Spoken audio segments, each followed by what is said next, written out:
মহিলার মধ্যে বলে বেশি, আর আজাদ ভাইয়ে কয় আমার ফাতানিসের আজাদ ভাইয়ে কয় মহিলার মধ্যে বলে বেশি।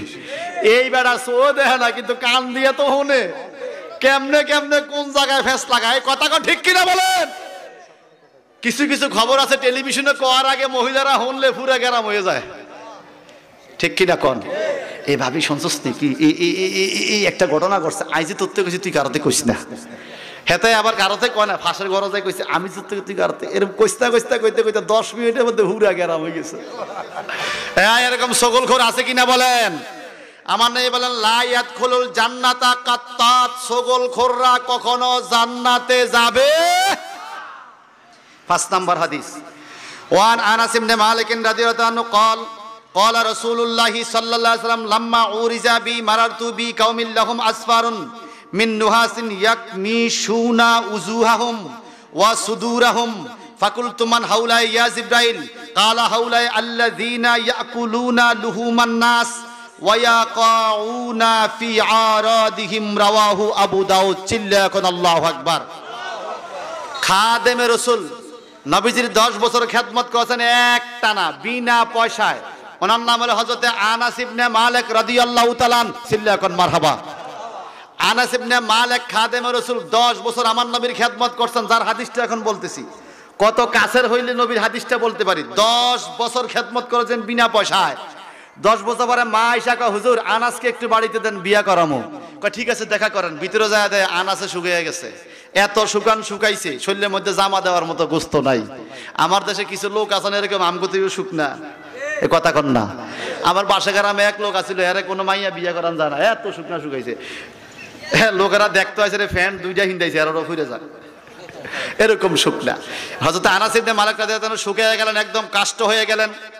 মা কয় হুজুর কেমনে বিয়ে শাদী করামু, কেউ পছন্দ করে মানে একটু দোয়া করে দেন আমি যেন তারে বিয়া করাইতে পারি। আমার নবীকে যাও মাইয়া পাইবা, পাশে গ্রামে ওরা মাইয়া দিব, আমি দোয়া করলাম তারা সুস্থ করে দিব আল্লাহ। ঠিকই পাশের গ্রামে এক মেয়ে বিয়ে করাইলো। যেই লোকে বাদ হইয়া গেছে, মাইয়া দেওয়ার মতো কোনো উপযুক্ততা ছিল না। নবীজির দোয়া পাইয়া আনাস ইবনে মালিক এত শক্তিশালী হলো, হযরতে এই নবীর খাদেম হযরতে আনাস ইবনে মালিকের ঘরে আল্লাহ পাক 100 জন সন্তান দিয়েছে। কত? 100। বাদ অন্য লোকের কত হইছে? 100। দোয়াটা দিছে কে? নবী। কে দোয়া দিছে? ভাই সাহেব বন্ধুরা আমার, সে আনাস ইবনে মালিক বলেন ক্বালা রাসূলুল্লাহি সাল্লাল্লাহু আলাইহি ওয়াসাল্লাম, নবীজি বলেন লাম্মা উরিজা বি মারারতু বি কাউমিন লাহুম আসফারু মিনান নুহাস। যেদিন আমি মেরাজের রাত্রে আসমান ঘুরতে গেলাম, জমিন ঘুরলাম, চন্দ্র সূর্য গ্রহ তারা সবকিছু আল্লাহ যেদিন আমাকে দেখাইলেন, সেদিন এরই ধারাবাহিকতা আল্লাহ পাক আমাকে জাহান্নামও দেখাইতে নিলেন। লাহুম আসফারে মিনান নুহাস, আমি জাহান্নামের মধ্যে কিছু মানুষ দেখলাম যাদের নখগুলা তামা দিয়ে তৈরি। তামার নখ, নখগুলো তামা দিয়ে তৈরি করছে। ইয়াকমিশুনা উজুহাহুম, তারা তাদের গালের মাংসগুলো ছিঁড়ে ছিঁড়ে খায়। ওয়া সুদুরাহুম, নিজের বুকের মাংসগুলো নিজেরা ছিঁড়ে ফেলতেছে। এই তামার নখ আল্লাহ পাক তামার নখ বানিয়ে দিয়েছে। তামার নখ দিয়ে নিজের গালের চামড়া নিজে টাইনা খোলে, নিজের বুকের গোস্তগুলো নিজে ছিঁড়ে ছিঁড়ে খায়। আমার নবী বললেন ফাকুলতু মান হাউলা ইয়া জিব্রাইল, আমি প্রশ্ন করলাম জিব্রাইল রে, এই লোকগুলো কারা? কোন পাপের কারণে নিজের শরীর নিজে ছিঁড়ে তাদের নখগুলো তামা দিয়ে আল্লাহ বানায়া দিছে? কালা হাউলা আল্লাযী ইয়াকুলুনা লুহুমুন নাস। আমার নবীজির কাছে জিব্রাইল বলে হুজুর এগুলো ওই লোক যারা মানুষের গোশত খাইতো। কার গোশত? এখন আমার নবী বলে মানুষের গোশত আমার কেমনে খায়, এটা কোনো কথা হলো নাকি? বলে হ্যাঁ, মানুষের গোশত খাওয়া হলো গীবত। কি আরেকজনের গীবত খাওয়া, এটা হলো মানুষের গোশত খাওয়া। যেই লোকে মানুষের গোশত খাইতো, গীবত খাইতো, পিছনে নিন্দা করতো, ওই লোকটা নিজের শরীরের চামড়া নিজে ছিঁড়বে কিয়ামতে তামার নখ দ্বারা। কিসের নখ? আমাদের নখ আমরা ব্লেড দিয়ে কাটতে পারি, তামার নখ ব্লেড দিয়ে কাটা যাবে? এত বিষাক্ত নখ। নবীজি বলেন ওয়াকাউনা ফি আরাদিহিম, এরা এমন ভাবে মানুষের গোশত খাইতো যাদের আত্মসম্মান নষ্ট হয়ে যাইতো। আত্মসম্মান নষ্ট করার জন্য পিছনে সমালোচনা করত। এরকম কিছু লোক সমাজে আছে না নাই? এই ওয়াজটা মনে দরকার নাই, এই সমাজে আছে। ভাই সাহেব আসুন আমরা 6 নম্বর হাদিস পড়ি, বেশি কষ্ট হয়। সময়ের দিকে তাকিয়ে কথা বলছি বাজান অল্প, 6 নম্বর হাদিস, ওয়ান জাবির ইবনে আব্দুল্লাহ রাদিয়াল্লাহু আনহু قال كنا مع النبي صلى الله عليه وسلم فالتفت ريح منتنه فقال رسول الله صلى الله عليه وسلم أتدري ما هذا الريح هذه ريح الذي يكتبون المؤمنين رواه أحمد সিল্লাকুন মারহাবা।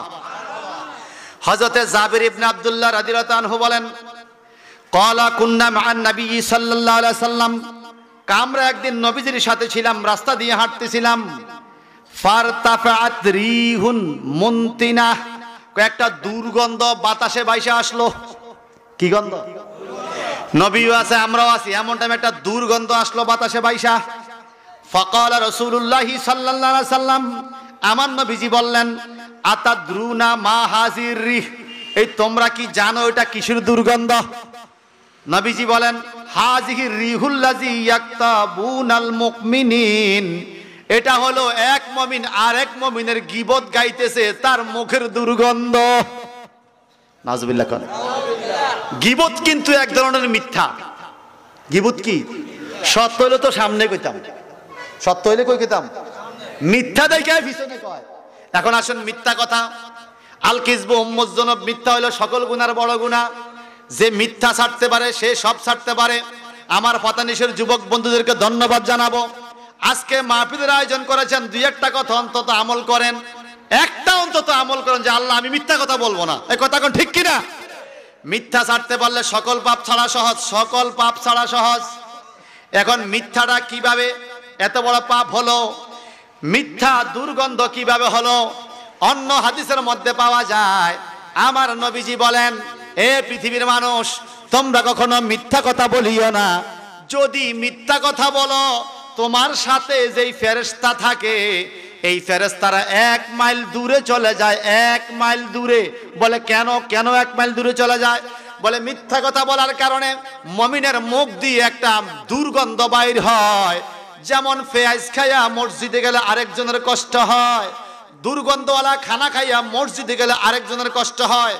কাঁচা পেঁয়াজ খাওয়া না জায়েজ নয়, কাঁচা পেঁয়াজ খাওয়া জায়েজ। কিন্তু এই কথাটা এখানে কেন বললেন যে 2 জন লোক তোমরা পাশাপাশি নামাজ পড়বা মসজিদে, পেঁয়াজের দুর্গন্ধ বেশি ভালো না, গন্ধ খুব খারাপ। তোমার পাশের জনের যেরকম কষ্ট হয়, ফেরেশতার এরকম কষ্ট হয়, কারণ ফেরেশতারা তোমার সাথে থাকে। এমনি ভাবে কোনো মানুষ যদি মিথ্যা কথা বলে, তার মুখ দিয়ে এমন একটা দুর্গন্ধ বাইর হয়, ফেরেশতা 1 মাইল দূরে চইলা যায়। সিল্লাকুন নাউজুবিল্লাহ। আপনারা মাঝে মাঝে বলেন ঘরের মধ্যে উল্টাপাল্টা ছবি রাখিস না, ফেরেশতা আইতো না, ঠিক কিনা? আমি বলি ভাইজান, ফেরেশতা আইবো কই থেকে? ফেরেশতা তো 1 মাইল দূরে থাকে, প্রত্যেকদিন মিথ্যা কথা কয়। এ কথা কন না। আমগো সমাজে মিথ্যা কথা বলেন না লোক নাই মনে হয়? যদি থাকে সবাই কয় মিথ্যা কথা কয় না লোক আসেনি? আরে মসজিদে বসে মিথ্যা কথা কয়। কথা কন না। মসজিদে বসে মিথ্যা কথা কয়, এই লোক আছে কিনা বলেন? আর একটা হাদিস শোনাবো, 7 নম্বর হাদিস, আমার ওয়াজের 7 নম্বর হাদিস। ওয়ান আবি হুরায়রা রাদিয়াল্লাহু আনহু قال قال رسول الله صلى الله عليه وسلم من اكل لحم اخي في الدنيا قرب اليه يوم القيامه فيقول له كله ميتا كما اكلته حيا فيأكله ويكله ويدج رواه الطبراني সিল্লাকুন নাউজুবিল্লাহ। হযরত আবু হুরায়রা রাদিয়াল্লাহু তাআলা আনহু বলেন, রাসূলুল্লাহ সাল্লাল্লাহু আলাইহি ওয়াসাল্লাম ইরশাদ করেছেন, মান আকালা লাহমু আখি ফিদ দুনিয়া, মান আকালা, যে ব্যক্তি খাইছে, লাহামা আখিহি, তার ভাইয়ের গোশত, ফিদ দুনিয়া, দুনিয়ায়, অর্থাৎ গীবত গাইছে, এতে কি হবে? কুররিবা ইলাইহি ইয়াউমাল কিয়ামা, কিয়ামতের ময়দানে ওই মানুষটাকে তার কাছে নিয়ে যাওয়া হবে। ফায়ুকালু লাহু কুল হু মাইতা কামা আকালতাউ হাইয়া, আজকে মরা মানুষটা খাও যেইভাবে তুমি জিন্দা মানুষ খাইতা। আসলে ওই লোকটার মতো করে একটা দেহ বানাই আল্লাহ পাক দিবে। জিন্দা মানুষের গোশত যেইভাবে খাইছো, তা আমি তো জিন্দা মানুষের গোশত খাই নাই, বল তুমি না গীবত গাইছো, এটাই জিন্দা মানুষের গোশত খাও, আজকে খাও।